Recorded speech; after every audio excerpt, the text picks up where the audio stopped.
सभी बच्चों को सुप्रभातम। बच्चों, आप जब पढ़ते हैं तो अक्सर अभ्यास में प्रश्न आते हैं।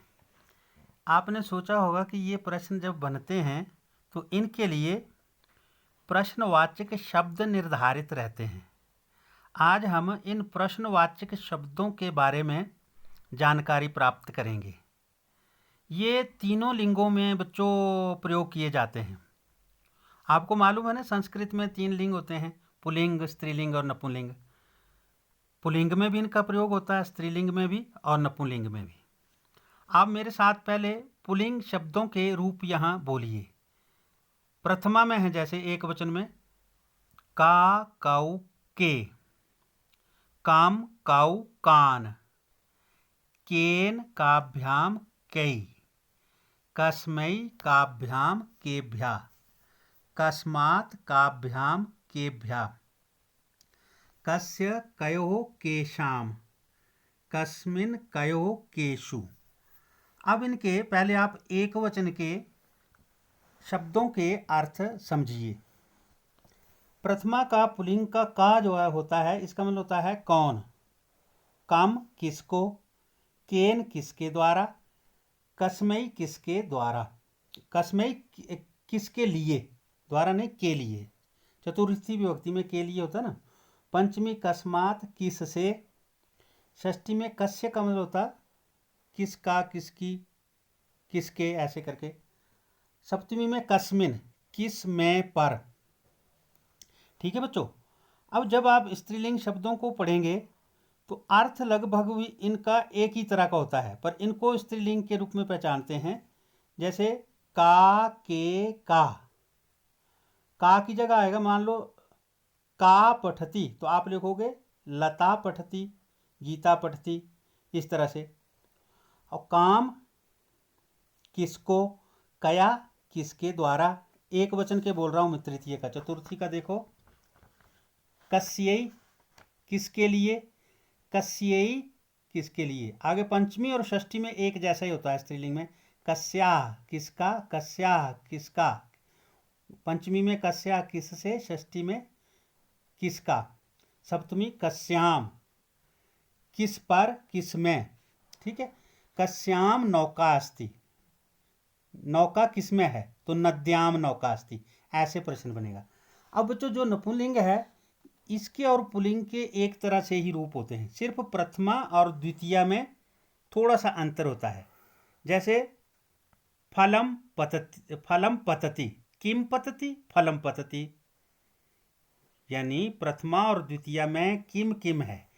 आगे तृतीया, चतुर्थी, पंचमी, षष्ठी और सप्तमी में जैसे पुल्लिंग शब्दों के रूप होते हैं वैसे ही इनको पढ़ते हैं।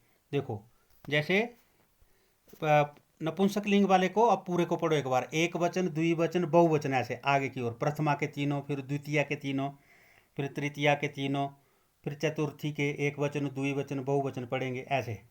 किम के कानी, किम के कानी, केन काभ्याम कई, कस्मै काभ्याम केभ्या, कस्मात् काभ्याम केभ्या, कस्य कयोः केषां, कस्मिन् कयोः केषु। ये नपुंसकलिंग के आपने पढ़े।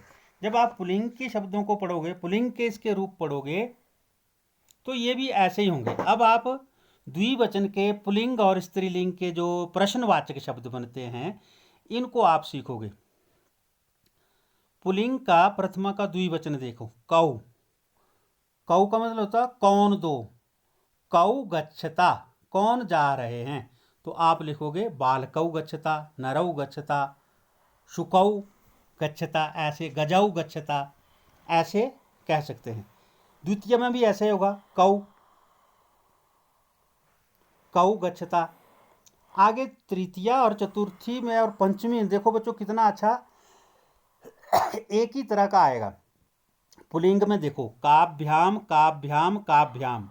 तृतीया में काभ्याम आया था, इसका होगा किसके द्वारा। चतुर्थी में काभ्याम आया तो किन दो के लिए। पंचमी में आया तो किन दो से। ठीक है। जैसे दो लोगों से फल लेता है। मनुष्य 2 लोगों से फल लेता है। काभ्याम फलानि गृह्णाति, किन 2 से फल लेता है।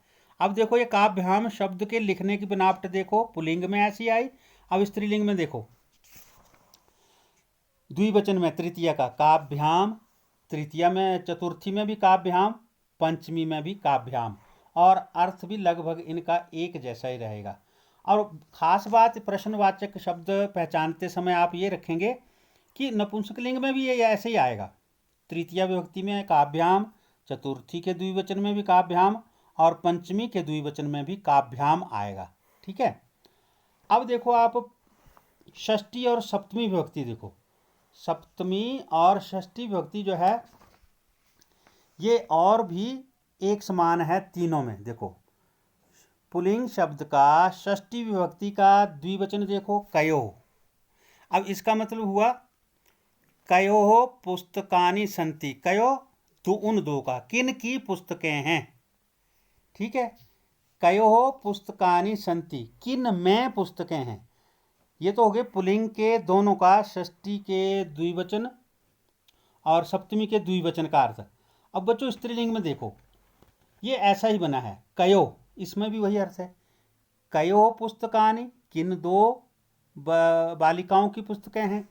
कयो पुस्तकानि, पुस्तकें कहाँ पर हैं।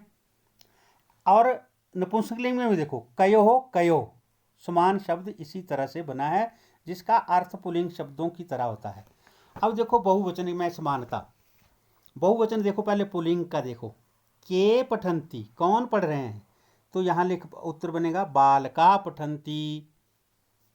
कान पाठयन्ति, किनको पढ़ा रहे हैं।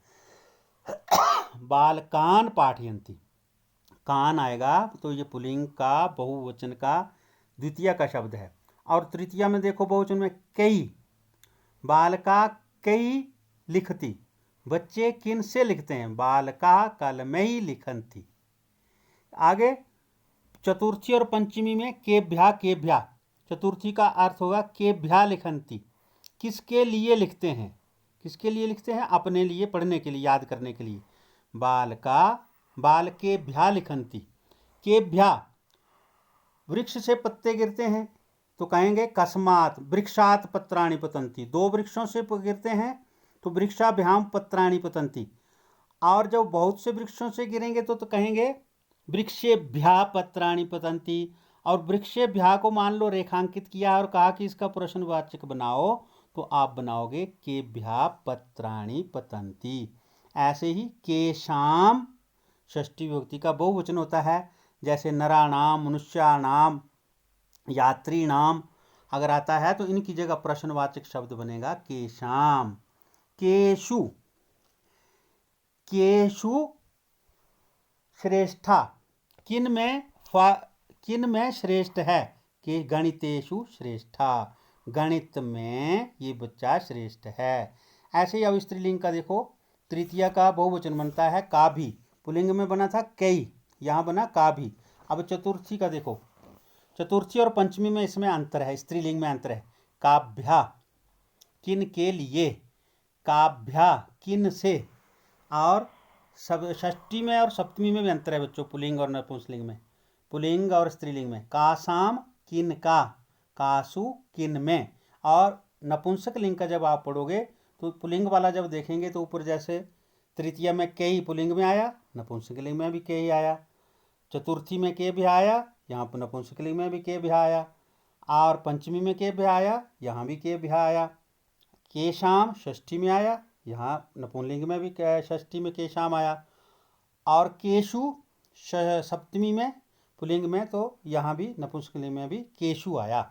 यानी जब आप प्रश्न बनाएंगे तो आपको प्रश्नवाचक शब्दों को इन 3 शब्दों की सहायता से पहचानने में मदद मिल सकती है। इनको आप अच्छी तरह से कॉपी पर लिखो, फिर आगे आपको प्रश्नवाचक वाक्य लिखने को देते हैं।